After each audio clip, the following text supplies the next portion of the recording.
Well, good evening, everybody. Thanks for coming to another Brain Revolution Community Evening. On behalf of Ben Beddy, President of Ecotech Law, and myself, Evian Gordon, the Chairman of Total Brain, I'd like to welcome you to this evening's session. Give a brief context in a moment, but I also want to welcome Steve Machtinger and Michael Freeman. Tell you a bit more about them in a moment. For those of you who've been to previous Brain Revolution community sessions, you'll know that the community at the Battery is about trying to bring together like-minded souls, brain minds that emphasize the power of the brain, but look at the power of the brain in a really serious manner. There's so much hype about the brain, so many expectations about what we can do, and so little real validated insight. So we're part of the world's largest brain database, the Total Brain International Database, and most of the people who come to these sessions have some connection to that big database, the big data insights that are providing the deep validated information. And so thanks to all of you on Facebook Live from literally around the world. This evening is just sharing some of these ideas that seed a very challenging topic for tonight. And today's take-home thought is to ask ourselves the question, what is your spark of genius? With a brain that has 85 billion highly interconnected neurons, do you have any self-limiting beliefs? How well are you allowing your non-conscious, phenomenal processing capacity to make new connections, creative thoughts and innovations? But that's the question that we'll end off with after the two speakers have provided us with their insights. And so first is going to be Steve Machtinger, who's going to be talking to us about Mozart, and Michael Freeman about entrepreneurs and the toll that can be taken on the brain. There's a plethora of research now that's showing that it's not just about left and right brain. There are many networks in the brain that matter and the way that they come together. And the more aligned they are, the more reconciled our intuition and our rational thinking, the more likely that brain is to be effective and efficient. And I'll end off by saying that to me for a while, but more so when I started speaking to Steve, is that the brain is a bit like a symphony. There are these specialized bits, and timing is everything. And just like in the brain with 85 billion neurons and 100 chemicals sloshing around with very fraction of a second time scale, any miscue is so glaring, just like when you listen to a symphony. And just before we hand over to Steve, I happen to have the privilege of having founded the world's largest brain database, the Total Brain International Database, and I asked the scientists before this evening to look at part of the million data sets in there to see what are the characteristics of the top 2% of peak performers in this database. And this is just a snapshot, but you get the drift. It's like the brains of the real peak performers, they open, they're not closed, they open to information. They have a good balance between speed and accuracy. They have a calmness in the way that they find the optimal arousal in terms of how they can best process information. They're flexible. They're not stuck in a sort of conditioned mode of safety first all the time. And they're resilient, very adaptive. And the data below was pretty strong. I mean, I can show you hundreds of pieces of data like this, but they were the sort of the five that came out as a first pass of this data, just to again bring it back to a triangulation of a lens through a real genius in Mozart, insight and data of entrepreneurs, and a neuroscience community looking for how to communicate and translate this in the brain. So with that being said, I'll hand over to Steve. Well, thank you, Evian.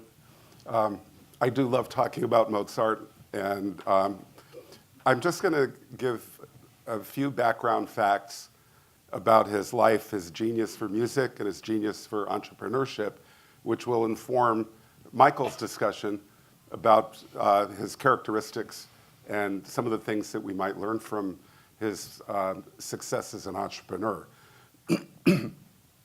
Mozart broke the mold in many musical ways, but also in the way he achieved his greatest financial success. In his time, a musician was expected to earn his living as an employee of an aristocrat or a nobleman. But Mozart instead thrived as a freelance performer and composer. In modern parlance, he was an entrepreneur. He was born in Salzburg in 1756, the second surviving child of Leopold and Maria Anna Mozart. His father was a violinist in the local orchestra and the renowned author of a famous treatise on the art of violin playing. From his earliest days, Wolfgang listened closely to the piano lessons of his talented older sister, who was called Nannerl, and he soon showed an extraordinary aptitude for improvising on the keyboard. His attentive father did everything he could to nourish and cultivate these skills. We're going to go to a symphony that he performed, that he composed at the age of 9.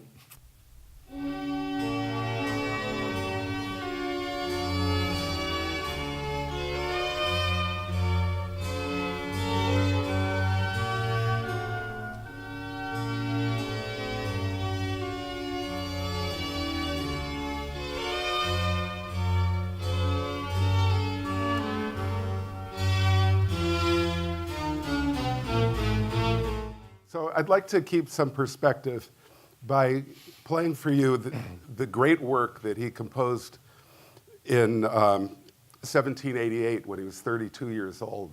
And you can hear the development from the child to the adult.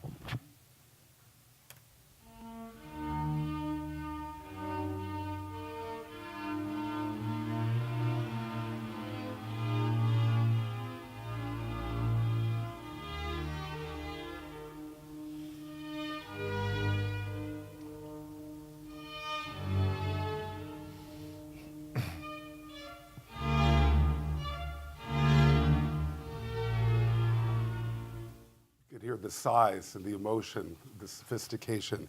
That's Symphony number 40 in G minor, K550. If anyone wants to hear the entire piece, I commend it to your attention. Mozart spent several years of his childhood touring Europe and absorbing the variety of musical styles throughout the various countries he visited, particularly in Italy. In 1772, he was given the honorary position of concertmaster in the Salzburg Orchestra with an annual salary of 150 gulden, which was half his father's annual salary. By then, at the age of 16, he was no longer a child prodigy. His next few years, spent mostly in Salzburg, were a time of increasing dissatisfaction. His opportunities for creativity were restricted by the limitations a new archbishop had placed on a broad array of musical activities, including musical theater, religious choral pieces, and purely instrumental works. For Mozart, Salzburg was a musical backwater, a dead end, and he was anxious to leave. In 1781, when he was 25 years old, he made his getaway. In January of that year, his new opera, Idomeneo, was performed in Munich to great success. A few weeks later, he was summoned to Vienna to join the archbishop and his retinue for the celebration of the accession of Joseph II as the new emperor of the Habsburg lands. Mozart bristled at being treated like a servant and was incensed when the archbishop denied him a lucrative opportunity to perform at a private concert. He requested a release from his employment with the archbishop. His request was opposed by both his father and the archbishop, but Mozart provoked a confrontation with the archbishop's deputy, who in exasperation granted his release with what Mozart famously described as a kick in the ass. He promptly moved into the home of a family he had met in Mannheim and became friendly with one of the daughters. He married her the following year against his father's wishes. And he soon found himself faced with the necessity of providing for a wife and children, but without a job. It was at this point that he invented a route to his greatest financial success. Mozart wanted most of all to write operas and had tremendous success in 1782 with his German opera, The Abduction from the Seraglio. But the emperor abandoned his support of the German opera theater, and Mozart would not compose another opera until 1786, the year of his Italian opera, The Marriage of Figaro. So out of necessity, at the age of 28, he turned to a form that he had perfected in Salzburg, the piano concerto. He had written a masterpiece in this form in 1777, and had written others in 1782 and 1783. But he now turned to the piano as his major business. Between February 1784 and December 1786, he composed and performed 12 piano concertos, each one an enduring masterpiece. He performed them at public theaters and in private homes. He sold subscriptions at a price of 6 gulden for 3 concerts, so 100 subscribers would give him gross receipts of 600 gulden for 3 concerts, 4 times his Salzburg salary. In March of 1784, he sent his father a list of 174 subscribers, comprising la creme de la creme of Vienna society. He listed 22 concerts he was scheduled to perform in a period of just 6 weeks. During this period, he also earned money by giving piano lessons and publishing his compositions. During this time, he also composed the now famous set of 6 string quartets dedicated to his friend Joseph Haydn. "You must forgive me for writing very little these days," he wrote to his father, "but I have no time whatsoever." Producing a piano concerto performance required not only selling tickets, but also renting a hall, arranging for heating, lighting, and advertising, moving his piano from his home to the stage of the concert hall, hiring musicians, and paying a scribe to copy the parts. Despite these expenses, the concerts were lucrative. Mozart moved his family into an expensive home in the heart of Vienna. His wife employed a chambermaid, a cook, and 2 servants. They lived there until 1787, when Mozart's fortunes declined during a cultural recession caused by the emperor's war against the Turks. He moved to less luxurious quarters in the suburbs and would write only 2 more piano concertos before his death in 1791 at the age of 35. His streak of financial and entrepreneurial success had come to an end.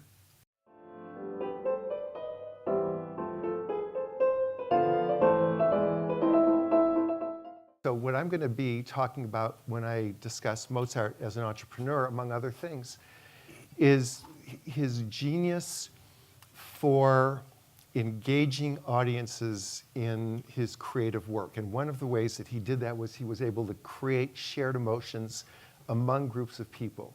When you just listened to the 9-year-old symphony and the 32-year-old symphony, you experienced emotions, I would imagine, I certainly did, as you listened to the music. And it was partially the shared participation in an emotional event which creates the traction that imbues Mozart's music with this enduring beauty and power. It's during the course of the last 10 or 15 years, about 20 or 30,000 entrepreneurs have allowed themselves to participate in psychology and psychiatric research like we do. And the results have been recurrent enough so that we're pretty confident about saying that entrepreneurs can be recognized by 3 characteristic mental health dimensions. And not every entrepreneur has each of these 3 dimensions. The one that's the most common across the board is a personality profile. What's a personality? Personality is what your dad has, what your mom has, what your best friend has. It's a propensity to respond in the same way and the same circumstance most of the time. And these days, personality is described in terms of 3 overarching dimensions. One of them is called openness, open-minded, open to experience.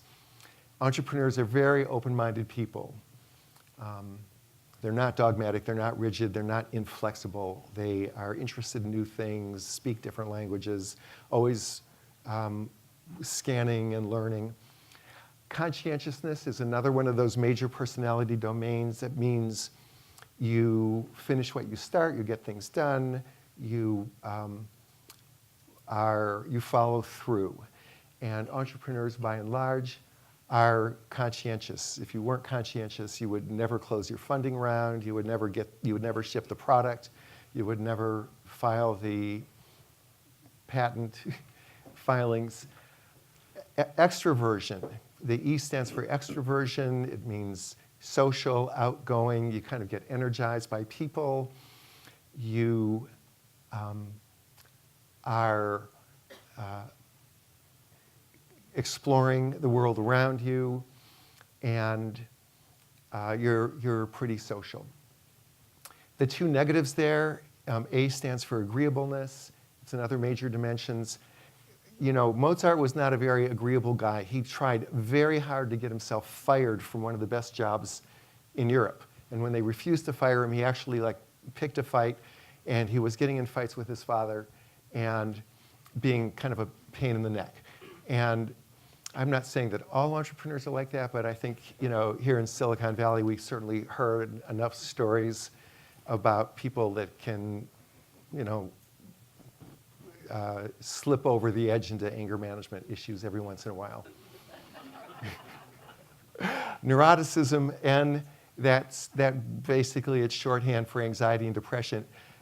Entrepreneurs, yes, when you can't make payroll in 3 days, you're going to feel anxiety and depression. But by and large, entrepreneurs are pretty robust, pretty stable people, and they are damn the torpedoes, full speed ahead, not easily derailed.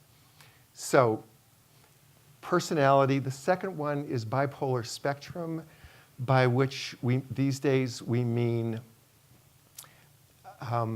elevated mood, elevated levels of creativity, elevated energy, decreased need for sleep. And it's considered to be a spectrum. In fact, bipolar disorder is actually currently understood to be a heterogeneous group of different conditions that all have enough overlap in the way that they get manifested that we can kind of refer to it with shorthand. But bipolar spectrum is sort of mild, moderate, and severe. And that turns out to be highly associated with entrepreneurs as well. And in fact, the reason I even got interested in this line of work is because I used to be an entrepreneur, and I had about 300 corporate clients at one time. And I noticed that among the smaller companies, the sort of owner-operator founders, just with my psychiatric training, it was just very obvious that a lot of them had diagnosable mental health issues. And it was primarily this. and what I was noticing was the hypomania, just the energy and the creativity. The third one, ADHD, you all have heard about attention deficit disorder, hyperactivity disorder. You know, there's that joke, how many kids with ADHD does it take to screw in a light bulb? And the answer is, you want to go ride bikes? And then how many entrepreneurs does it take to screw in a light bulb? And the answer is, you want to go start a company? So all of these things have some commonalities. It's not a big surprise when you really get down to it, that they're all associated with elevated levels of dopamine. I put a little picture of the dopamine molecule there. Dopamine is a neurotransmitter that's associated with reward, it's associated with approach, it's associated with energy, it's associated with exploration, all of those things that you need if you're going to find opportunities. And it's also associated with positive affect, warmth and humor and happiness. And it turns out that just experiencing positive affect has a very broad-ranging psychological effect, and it enables people to do things that they otherwise wouldn't be able to. Briefly, openness to experience is the personality trait that's most highly correlated with creativity, and people with elevated levels of openness to experience are both highly creative in the aesthetic realm, and they have intense and vivid imaginations, but they're also going in the other direction, highly creative in the intellectual realm. And so at the extreme, and so fantasy and imagination, to Evian's point, is often it's about seeing patterns between things where there really is no pattern. And intellect and intelligence is often about seeing patterns between things where there really is a pattern. The most extreme form of intelligence is pure mathematics, and the most extreme form of aesthetics is what is called positive psychoticism. It's just kind of well, it's one step above your most extreme state of creativity. And apropos of the poet and feeling the presence of the divine, these people are in emotional flow states when they're being so highly creative, as I'm sure Mozart was, and can induce that emotional flow state in the audience, which is highly, highly rewarding and kind of almost addictive. So I'll conclude by saying that in music in particular, but in all of the creative arts, the brain has a certain way of interacting with various networks. The two most prominent networks that are being studied today are called the default mode network and the cognitive control network. And you know, when I was in medical school, we studied neuroanatomy and neurophysiology because we didn't really understand networks. But now what we're understanding is that all these different neighborhoods of the brain are all talking to each other at the same time and trying to do things. When Mozart was composing a piece of music, his cognitive control network was highly activated, and he was solving a problem and performing a task. And in your companies, companies have two kinds of leaders: task leaders and emotional leaders. And the task leaders are the ones that can land in the cognitive control network most of the time. When Mozart was improvising, Steve didn't really go into it too much, but a lot of what Mozart did was the classical version of what we would call jazz today, where it was just free-form improvisation. And that kind of was associated with elevated activation of the default mode network. Usually, you can only be in one of these networks at a time. You're either daydreaming in the shower in your default mode network, or you're planning your wardrobe after the shower so that you make the kind of impression you want to make today in your task positive network. But in musicians, it turns out that they're both active at the same time, and they're cooperating with each other, and that the default mode network is originating all these creative ideas, and the cognitive control network is editing in real time so that only the best ones get expressed. And last but not least, there's a salience network, which is highlighted in yellow for you there, which is basically goal engagement, goal pursuit. And anybody who's trying to achieve anything is able to engage their, and that's the one that's primarily powered by dopamine. So anyway, that's overview of Mozart's neuro-entrepreneurship. Oh, thank you very much. Thank you. Distilling a couple of takeaways to think about, as we always try and do at the Brain Revolution community meetings, that it seems like whatever the divine synchrony, this holistic ability that Mozart had to bring together the emotional, intuitive, and the rational, the mathematical, was unique in the way that he was able to so seamlessly bring it together and play with it in such a unique combinatorial manner. But underpinning that, it also seems that all of us have the ability to have a growth mindset, to have that open state.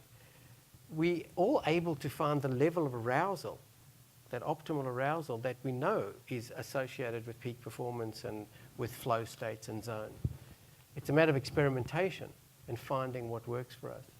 Flexibility seems to be cognitive flexibility, looking at permutations and iterative optimization seems to also be integral to expanding thinking in an incremental, small way, which is kind of, and the most significant thing I've seen in scientific literature about the peak of the peak performers is the way they train, not the way they're born. Yes, clearly, I think, as Mike highlighted in terms of their early environment, but it would seem that they have a deliberate way of practicing, a deliberate way of training, very disciplined, pushing themselves out of their comfort zone, small incremental shifts all the time with this open, iterative optimization. And lastly, the extent of the resilience is remarkable to me. The ability that most of these peak performers have, which is never, never to give up.